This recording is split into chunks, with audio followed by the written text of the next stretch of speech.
Welcome back everyone, it's Mr. Crazy. James Gunn and DC dropped the final Supergirl trailer because tickets are on sale. There's a whole bunch of new Easter eggs, more Superman. We also just got some new footage of Superman 2, Man of Tomorrow, with Superman wailing on Lex Luthor in the Warframe, so we will break it all down. We got a little bit more of Jason Momoa as Lobo. I know there's a bunch of big questions about crossovers. What about the Green Lantern Corps? Because we have lanterns coming up. We also just had the Clayface trailer. So there is a lot of stuff to unpack.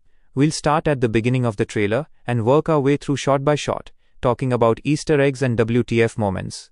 Just because there is a lot of Superman stuff at the beginning of the trailer, we also talk about the Superman Man of Tomorrow footage that we just got, like last night with Superman vs. Lex in the Warframe.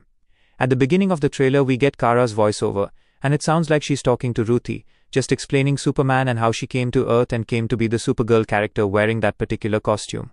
Like, how did this all come to be? So she's trying to explain to Ruthie how she's different fundamentally from Superman and how they just believe in different things, even though she's trying to be a superhero like he wants her to be a superhero. But the way that Millie Alcock said that they wrote it in the movie is that Supergirl thinks of Superman as like a big dog because of the way he was raised on Earth. Like, he was just raised to be that particular personality. But they mix this with footage of her arriving in her pod with Krypto on Earth and Superman finding her. And he's been grown. She expected to find baby Kal-El because she knew him as a baby back on Krypton. A lot of the footage later in the trailer actually shows us the destruction of Krypton, and her in Argo City as her father Zor-El actually helped raise it up so that it survived Krypton's destruction. There's been a lot of talk about Brainiac because the city looks like it's being domed, like Brainiac domes cities when he shrinks them down. But it's actually meant to be a shield that her father Zor-El puts over Argo City to protect it like a life raft after Krypton's destruction. But I love all this footage of her arriving on Earth for the first time. This is obviously a flashback. That's why she has this particular, bright suit. This is meant to be a big callback to the Christopher Reeve Superman movie, and the suits that Jor-El and the Kryptonians wore in that movie, very shiny suits. She sees the Fortress of Solitude for the first time. James Gunn has not explained the actual timeline here of when she arrived on Earth and how long Superman had been Superman when that happened. I'm assuming it's relatively recently. The events of the Superman movie take place 3 years after he outed himself as Superman to the rest of the world and started acting in the costume, flying around, saving people. So I'm assuming this scene of her arriving on Earth happens shortly before that. She's been on Earth for a little while when Superman has been Superman around the world. We get a real quick shot of her Supergirl suit, but it's on an alien planet in present day, mixed with her other, regular clothes here.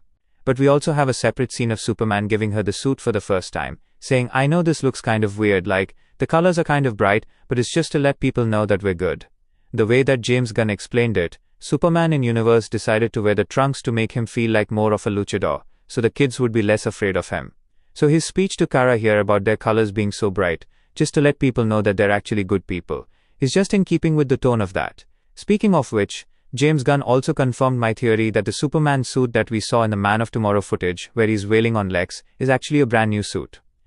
It's not the exact same suit from the first Superman movie. So both of them, Kara and Superman, get glow-ups with their costumes in their next movies, because the Supergirl costume changed a little bit too.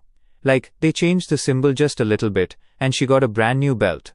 So I'm assuming this will happen in future movies too, where they'll tweak the costume movie to movie without, radical changes, with maybe a few exceptions. I'm sure James Gunn will have some fun with the costumes in successive movies down the road.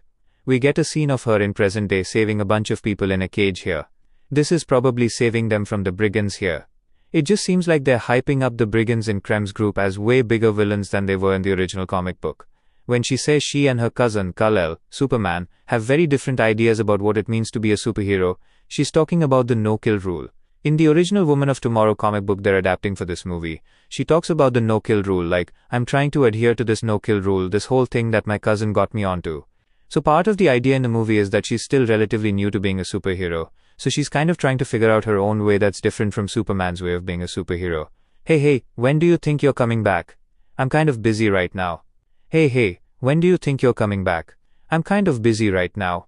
But as we've seen in previous trailer footage, where he says that he's worried about her, I'm worried you won't fight your people, you're spending so much time away from Earth, you need to spend more time here cultivating your friends. She's been bumping up against his expectations of her, so that's actually been weighing on her. Most of this, though, as you see through the trailer and the events of the original comic book they're adapting for this, is to make Supergirl feel like a very distinct character from Superman than just like a spin-off, like a Superman light kind of character, the way that they wrote Supergirl in the Arrowverse. She was basically just like Superman with a skirt on in the Arrowverse. And James Gunn also confirmed that Supergirl will be in Man of Tomorrow. I don't know what she's gonna be doing, if she's gonna be helping fight Brainiac or doing something else in the movie, but she will be in the movie. He said that he was filming with her for the movie just a little while ago. Thanks for watching, and please subscribe my channel.